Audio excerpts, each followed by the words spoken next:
Eu quero começar esse vídeo aqui pondo um trechinho de uma entrevista que o Ciro Gomes deu para Leda Nagli, na qual ele fala ou ele explica a interpretação dele do que se deu com o Steve Bannon nos Estados Unidos. Vamos assistir. Qual é a ideia terrivelmente esperta do Bannon que ninguém tinha visto ainda? Os políticos tendemos a falar o politicamente correto para buscar ganhar as maiorias. Então a gente meio que pasteurizou o discurso, que é uma pesquisa de opinião, o povo está com quais prioridades? Educação, saúde, emprego, segurança. Aí todo mundo está, emprego, saúde, educação, saúde, segurança e tal. O Bannon vem com a seguinte genialidade: você não precisa falar para todo mundo. Você tem que trocar o ambiente onde as pessoas estão agastadas e você tem que falar para um grupo que é suficiente, mobilizado, agressivo, para lhe dar a posição relativa do segundo turno e depois a negação dos seus valores afirma os seus valores. Então é o seguinte, vamos pegar o Crivella recentemente. Ele vai numa Bienal do Livro do Rio de Janeiro e manda prender escandalosamente, com a televisão acompanhando, um livro obscuro que ninguém tinha jamais ouvido falar, que ninguém ia prestar atenção naquele livro, ele ia vender 12 exemplares e mais nenhum. E ele vai lá e prende espetacularmente esse livro porque continha uma gravura de dois garotos se beijando. E o Crivella então agora passa a ser muito atacado e ele se defende dizendo: eu estou defendendo os valores morais da família e da cristandade. Resultado, aqueles 25%, 30% que estavam julgando, junto com os outros 75%, ele um péssimo prefeito, trocam de ambiente onde ele é julgado e passam a julgá-lo positivamente, empaticamente, porque ele está defendendo valores comuns. Só para explicar, o Steve Bannon ele foi o estrategista-chefe da campanha do Trump nos Estados Unidos. A pessoa que esteve por trás da estratégia vencedora do Trump e que utilizou as redes sociais para influenciar nas eleições. Qual foi o mecanismo que eles utilizaram? Se você assistiu o documentário da Netflix, Privacidade Hackeada, mostra muito bem o que eles fizeram.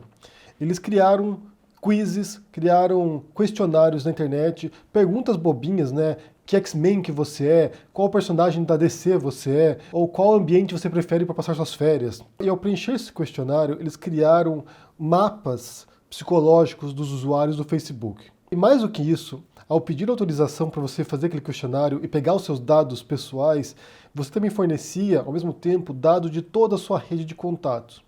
Sendo assim, eles conseguiram captar milhões e milhões e milhões de dados de pessoas nos Estados Unidos, de potenciais eleitores, e mapearam essas pessoas de acordo com alguns critérios. E descobriram ali quais são as pessoas que eles poderiam persuadir, quais eram as pessoas que eles poderiam moldar a percepção para votar num candidato ou para não votar nas eleições. E isso influenciou de maneira essencial nas eleições nos Estados Unidos. Porque lá você tem voto colegiado. Lá não vence necessariamente quem tem o maior número de votos. Vence de acordo com o colegiado eleitoral. Cada estado tem um número X de representantes no estado. E depois, quando o candidato vence no estado, com maioria, todas as pessoas, todo esse colegiado vota para esse candidato. Por exemplo, se o Trump teve 100 mil votos no estado e a Hillary teve 110 mil votos, a Hillary leva todos esses votos para ela. Todos os votos do colegiado e vice-versa. Então o que eles fizeram, a estratégia genial do Bannon, foi pegar alguns estados que são chamados de swing states, que são estados que mudam a eleição, e são estados que oscilam entre democratas e republicanos de acordo com as eleições.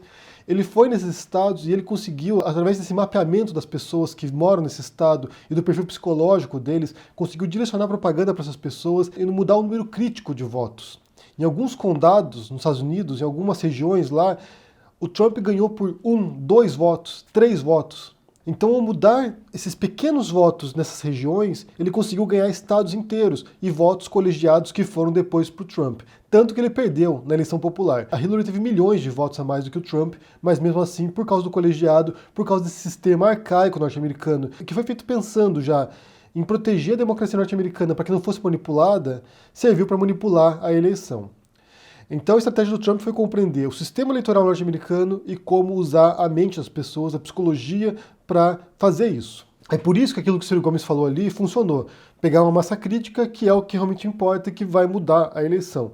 Isso não funciona tão bem em outros modelos. No Brasil, por exemplo, o voto é da maioria. Então, quem teve o maior número de votos leva a eleição. Não é necessariamente alguns poucos estados, como nos Estados Unidos, né, swing states, que você vai conseguir mudar o resultado da eleição. Uma estratégia como a do Trump no Brasil teria que ser muito diferente, que foi o caso do Bolsonaro. O que a gente viu no caso do Bolsonaro foi uma onda, na verdade. Ele vai lá, conquista as redes sociais e fez isso de maneira magistral. A gente não pode menosprezar o uso uso que a campanha do Bolsonaro fez da internet, do Facebook, live todos os dias. E depois disso, ao ter o seu nome veiculado constantemente nas redes sociais, através tanto de canais oficiais quanto de influenciadores que foram apoiando e trazendo o nome dele a público, isso criou uma onda em todo o Brasil, também na cola do antipetismo, e isso fez com que os votos revertessem para o Bolsonaro. Muita gente achava que dos males era o menor.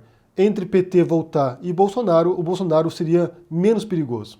E a gente sabe que foi um grande erro, uma catástrofe para o Brasil. Hoje foi publicado um artigo na Intercept bastante interessante chamado Grana por Cliques.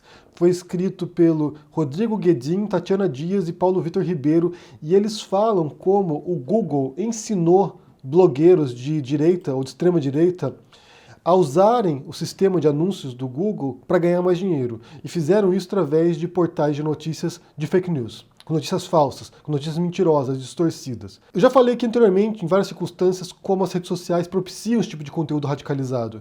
Por exemplo, quando se tinha a onda antipetista, vários canais no YouTube surgiram surfando essa onda antipetista. O Nando Moura é um caso disso aí. O Nando Moura é alguém que cresceu muito insultando o PT, insultando a Dilma, insultando o Lula, atacando canais progressistas, ou seja, eles vão lá e surfam nessa onda também. Eles vão lá e aproveitam essa onda de histeria em torno do PT, esse medo que foi sendo consolidado na mídia tradicional, mas também nas redes sociais, surfam essa onda e ganham muita relevância a partir disso.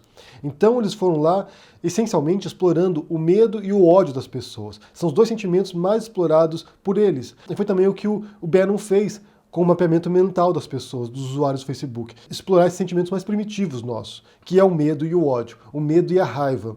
Então é evidente que tudo passa por uma questão de valores, uma questão de costumes, muitas vezes, que são manifestações dos valores, mas essencialmente é uma exploração de medos.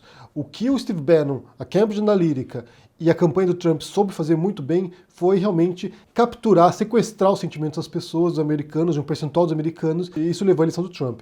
No Brasil não foi tão diferente assim. Através de mentiras, através de fake news, através de disparos no WhatsApp, através de influenciadores no YouTube, através do Facebook, do Twitter, o que o Bolsonaro e sua campanha fez foi sequestrar os sentimentos dos brasileiros, a insatisfação dos brasileiros, o ódio ao PT, e capitalizou isso a favor dele. Quando eu conversei com o Ciro Gomes esse ano, no encontro que teve em Madrid, ele bateu nessa tecla de que é preciso tirar o foco dos costumes e ir para pautas que realmente importam para os brasileiros.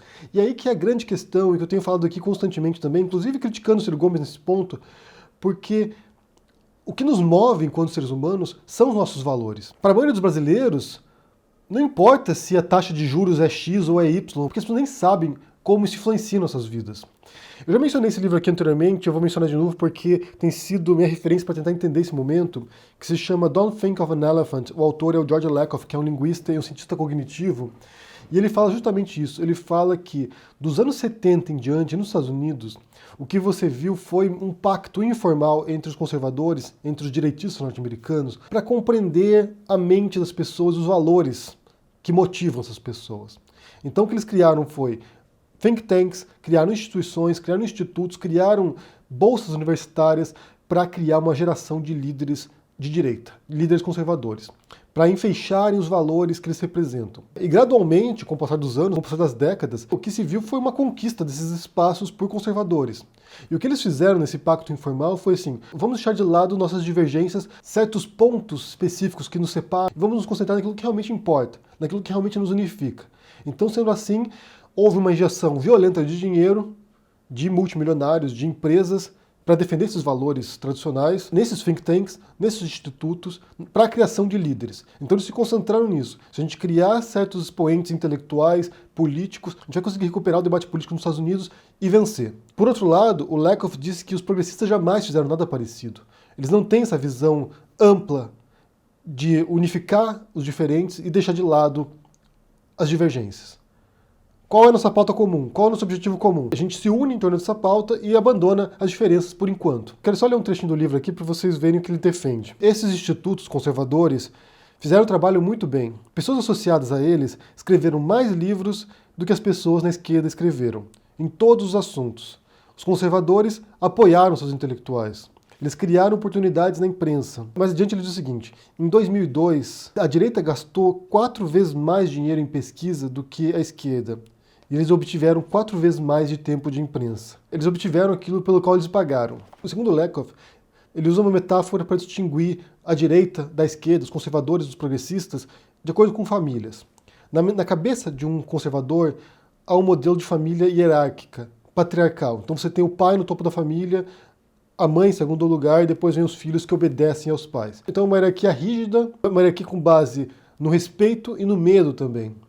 Já os progressistas têm uma família que é mais plural e mais diversificada e é horizontal, uma estrutura horizontal. Uma família afetuosa, uma família democrática, digamos assim, na qual todos têm voz e na qual há respeito mútuo. Não há um líder, não há alguém que mande na família. Então quando você transplanta isso para a política, esses dois modelos de família, família tradicional, família patriarcal e a família progressista, a família democrática, você também vê a reverência que há em torno de certos líderes, como o líder que é o pai da pátria, alguém que vai mandar, é o líder forte, é o líder autoritário que sabe o caminho que ele tem que levar ao país. Ou um líder mais afetuoso e que entende as necessidades das pessoas. E são modelos sociais também. E segundo Lakoff, o grande desafio que a gente tem como progressista é conseguir projetar esses ideais para as pessoas. Porque, essencialmente, o que se vê na esquerda é uma tentativa racional de compreender as coisas, de explicar os fatos para as pessoas, de vir aqui e dar dados, dar informação, jogar um monte de números e gráficos e fontes e referências, como se as pessoas se importassem com isso, como se as pessoas ouvissem isso e dessem algum tipo de valor a isso, e dessem algum tipo de atenção dedicada a isso. Quando, no fundo, aquilo que o próprio Ciro Gomes já compreendeu, mas que talvez não consiga chegar à conclusão do outro lado, é que é uma batalha de valores. Quando o Crivella vai lá e faz a campanha contra o livro com temática LGBT, ele está fechando um conjunto de valores e ele consegue projetar esses valores para quem o segue, para os evangélicos que o seguem, para os cristãos que o seguem, para a família tradicional brasileira que o segue. Ele consegue fazer isso e faz muito bem. Os conservadores fazem muito bem isso de projetar os seus valores para as pessoas. Eles entendem o que estão dizendo. Eles entendem o modelo patriarcal que eles defendem, hierárquico, e também o medo que eles disseminam.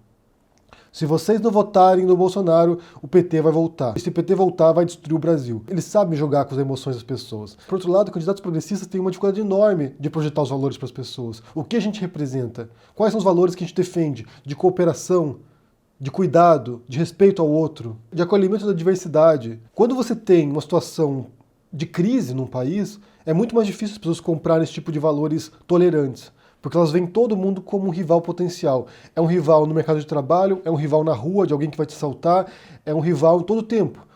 Há uma desconfiança perpétua para os seus vizinhos. As pessoas não conseguem viver em harmonia, porque a sociedade está um caos. Inclusive, é um psicólogo que trabalha com sistemas, que é o John Jost, que trabalha com a psicologia moral também, que ele fala justamente isso. Em momentos de crise, em momentos de conflitos, em momentos de guerra civil ou de terrorismo, isso dispara um mecanismo mental nas pessoas que puxa as pessoas para o conservadorismo, porque é uma estrutura rígida, hierárquica e reconfortante. Você tem alguém lá no topo que vai tomar decisões por você e vai te proteger, porque ele é a pessoa forte que sabe fazer essas coisas. Quando você tem momentos de maior estabilidade econômica, política e civil, a tendência é que as pessoas sejam mais abertas, mais progressistas, porque não há essa constante desconfiança com o outro. Em grande parte, essa guinada para a extrema-direita no mundo agora tem a ver justamente com esse momento de crise econômica e política, como consequência de 2008 ainda. O que a gente tem visto agora, com a ascensão de partidos neofascistas, nazistas, partidos de extrema-direita, é justamente uma consequência ainda dessa crise econômica, cuja recuperação tem sido muito lenta em muitos países.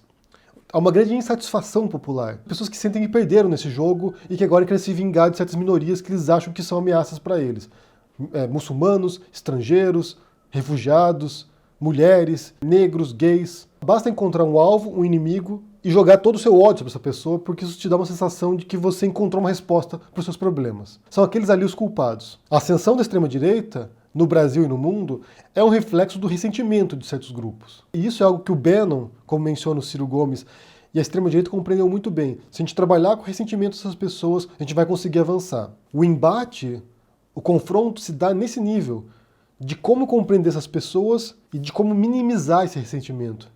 De como estreitar os laços entre as pessoas e tentar mostrar que, não, você pode confiar no outro. Estamos todos juntos nesse momento. Enquanto que o diagnóstico do Ciro Gomes é parcialmente correto, de que há uma exploração dos valores, é justamente essa exploração dos valores que deve acontecer do outro lado também. É de conseguir projetar os valores progressistas para as pessoas e porque é importante que você escolha um candidato progressista. E nesse sentido, eu preciso observar aqui que o apelo emocional que o Lula faz nos discursos deles vai muito mais nesse sentido. Ele é alguém que consegue chegar para as pessoas e falar, olha, eu vou aqui proteger o pobre, eu vou aqui proteger você que não tem comida na mesa, eu vou te dar escola, eu vou dar escola para o seu filho. E isso fala muito mais diretamente para as pessoas do que você vir aqui falar que a taxa Selic é X, ou que o tripé macroeconômico Y. Como diz o Lakoff, isso não importa para as pessoas. O que importa são os valores que nos motivam. Essencialmente, o que as campanhas do Bolsonaro e do Trump compreenderam e fizeram muito bem foi explorar os valores, temas que dizem diretamente para as pessoas e os medos delas, os receios delas. O ressentimento dessas pessoas que sentem que perderam durante o governo Obama e pessoas que sentem que perderam durante o governo Lula. Eles exploraram isso. Além, obviamente, daquilo que ele mencionou, né? Uma grande grana, um grande investimento em think tanks, em institutos conservadores de direita e que geram lideranças para o futuro. O MBL é um desses casos. São pessoas que vieram diretamente de think tanks. Ou no caso da própria Tabata Amaral, do partido do Ciro Gomes. É alguém que vem de think tanks. Segundo o Lakoff, enquanto os progressistas, enquanto a esquerda não conseguir compreender que é preciso deixar de lado as diferenças e lutar pela pauta comum, trabalhar com valores, injetar dinheiro para poder criar lideranças, para poder levar adiante esses valores, será um jogo bastante desigual. Eu quero saber o que vocês pensam sobre essa fala do Ciro Gomes ali. Se vocês acham que ele conseguiu fazer um diagnóstico apropriado do que se deu. Eu acho que é parcialmente apropriado, até onde eu entenda, até onde eu tenha visto em relação ao uso da internet, das redes sociais para as eleições. E sobre isso que fala o Lakoff, né, da criação de institutos, de think tanks, para geração de lideranças. Se vocês percebem qualquer tipo de esforço semelhante na esquerda, já viram algo parecido? E como conseguir projetar os valores para as pessoas também. De que modo a gente faz isso? Deixa aqui no comentário o que você pensa, deixa o joinha, assine o canal, ajude no apoio. A gente se vê por aí. Abraço e até mais. Tchau.